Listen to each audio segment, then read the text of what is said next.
Ladies and gentlemen, I know Halloween already passed, so I'm not going to trick you, but I do have a treat for you. I kid you not, ladies and gentlemen, Zohran Mamdani got served papers. And I know my heart goes out to him because it's going to be pretty hard to figure out how much trouble he's in because I've never met a socialist who can read. Jake Lang is now going after him. Yeah, that Jake Lang. Jake was thrown in the gulag for being a patriot on J6. He was completely pardoned by the president. Now he's a free man like Morgan. Man, he spent time in federal prison like John Gotti. Whatever they tried against Jake didn't work. He's like the Jewish Teflon Don, but he's a Christian. Anyways, here is Jake dropping that news on the channel. I have my friend over here, Jake Lang.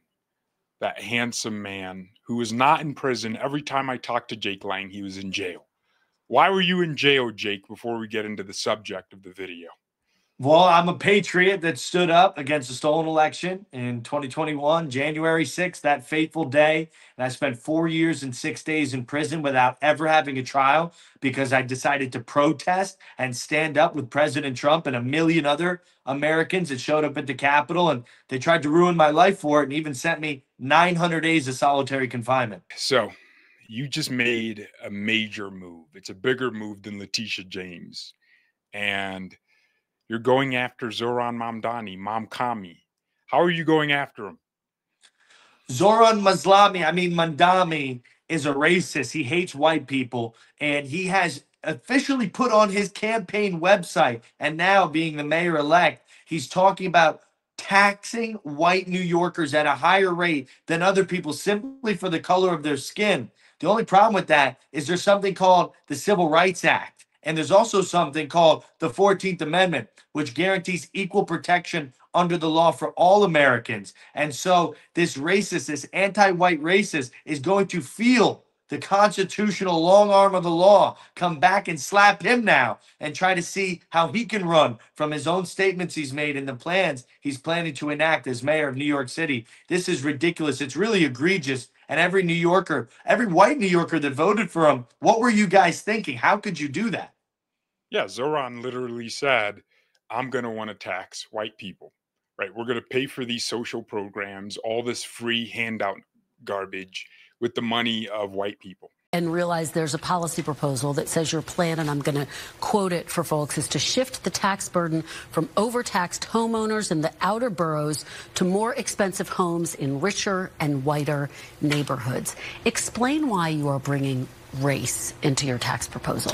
That is just a description of what we see right now. It's not driven by race. It's more of an assessment of what neighborhoods are being undertaxed versus overtaxed. It's ridiculous, right? It's going to be the white neighborhoods he goes after to fund all these programs. So what exactly did you do today? Well, we've actually served Zohran Mamdani this $100 million lawsuit. My organization, Federal Watchdog, has filed this in the Southern District of New York. And it's crazy because in his own acceptance speech, he thanked, Yemenese bodega owners and Uzbek nurses and all these immigrants, but he never mentioned the white New Yorkers that built New York City, the Irish, the Polish, the Italians, the Jewish people who are the backbone of New York City. And he has specifically said he's going to steal the wealth out of those neighborhoods and give it to all the EBT card holding, all the social program and social welfare holding, Black, Spanish, Muslim New Yorkers that unfortunately do not go to work every day, but rely upon these socialistic, opportunistic programs. And this is heinous. This is exactly how you get a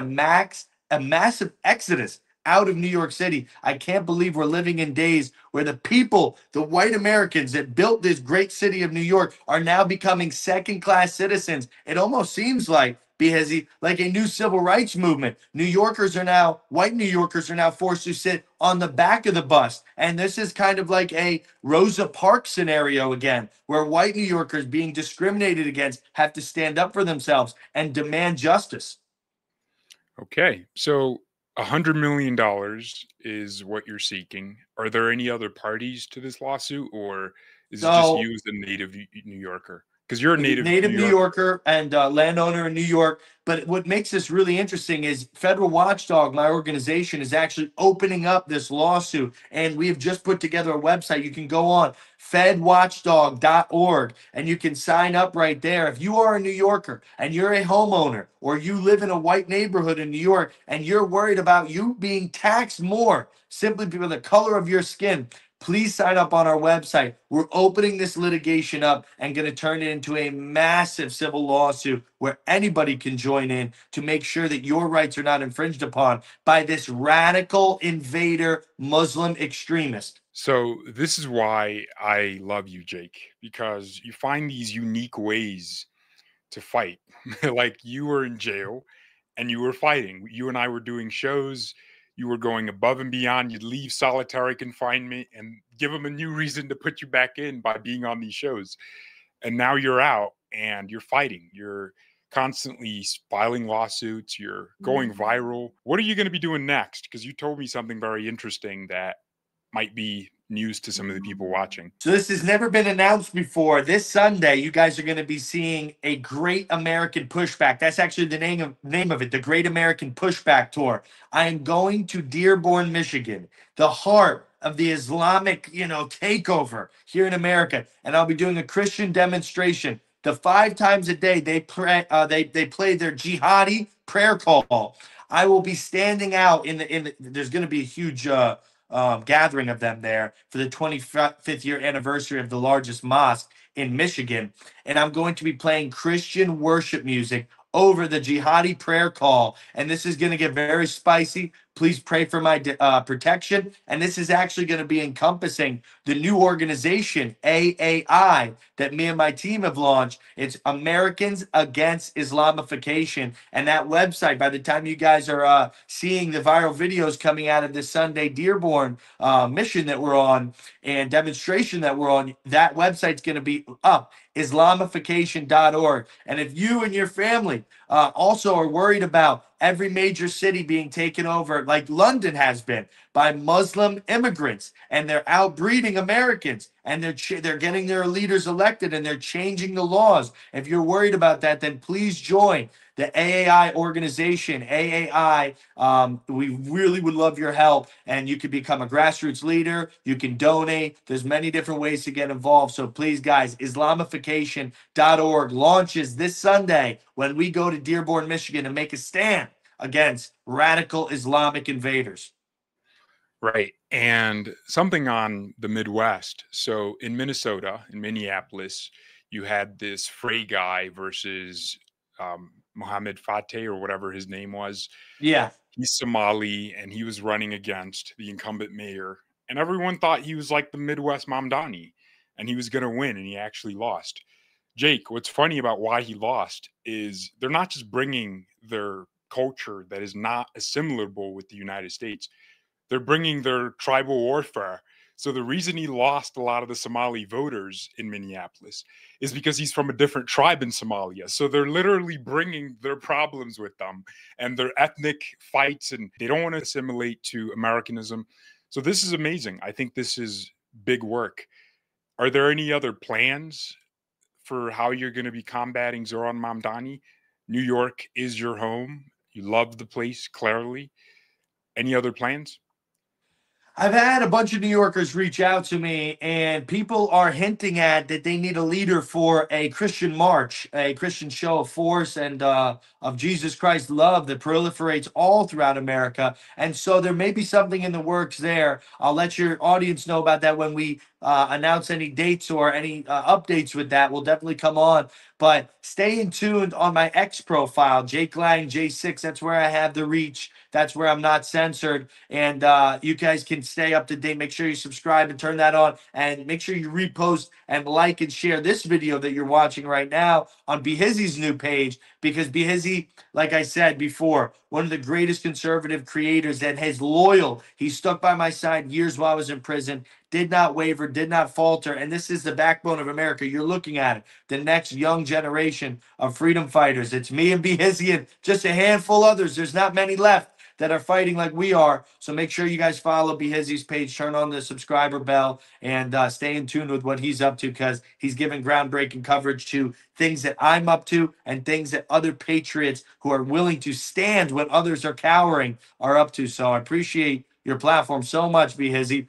And now more than ever, we need to get united. Christians that care about our culture, our heritage, our foundation, our value system, because all of those things are going to go out the window if we continue to allow these immigrants, these people that do not share our value system, to come and steal the power away from us. And one of the most disheartening things I saw was a graphic of all of the different people that just won the 2025 election here, and all of the different Indians, Pakistanis, and Middle Eastern Muslims that have been taking and usurping positions all over America, that were on the ballot in Pennsylvania, in Minneapolis, in New York, obviously with Mamdani. And it's just radically changing the demographics and the actual fabric of what makes our country so great. And we cannot sit idly by and allow these people to bully us in our own country. So very grateful that the audience and everybody's tuning in, because this is where the next front of the next battle is. President Trump's not going to be around forever. We need leaders that are bold enough to stand up and fight against this newest threat to the American way of life. Man, I love interviewing you. You just go. You just go. That's the QR code to get to Jake's X page. The moment you scan it, you'll just find his X page where you can keep up to date with everything. Jake is what I would call elite human capital, ladies and gentlemen. He got out of jail and wanted to run for the Senate, and I told him that's not great, because he's much more useful than, wanting to run for office. And this is exactly what I met. All these. Well, I'm still running for office, but we have priorities. Exactly. This is what, and this is actually a really great thing to talk about. This is what running for office looks like in the era of social media and the era of media warfare here, because the old school, donor class, weak-kneed, feckless, limp Republicans that aren't willing to actually put their name and their livelihood and who they are on the line, I don't think they have a future in the Republican Party, because it's the MAGA party now. And, we're fighting. So this is what a campaign looks like. It looks like being socially active and going out there and really putting your feet on the ground and touching and feeling the fabric of America and really getting into it. So this is what the campaign looks like, because it's never been run before. This is exactly what I meant when I said I wanted you back in the private sector. This is what I meant, where you're fighting from the outside, because eventually God is going to want you on the inside. You're a little bit of a firebrand. You say some things that I'm like, oh my gosh, he just said that. But, it's things that I know are true as well. Glad to have you on. And we're going to be doing more shows together as you do more bold moves like this. I appreciate you very much, Jake. Thanks, Behizzy. God bless you guys. We got a groundbreaking lawsuit coming next week dealing with the California DMV and the illegal immigrants that they're allowing to get commercial driver's license. So stay tuned to everything Federal Watchdog's up to. Behizzy, my brother, God bless you. Yep. All right.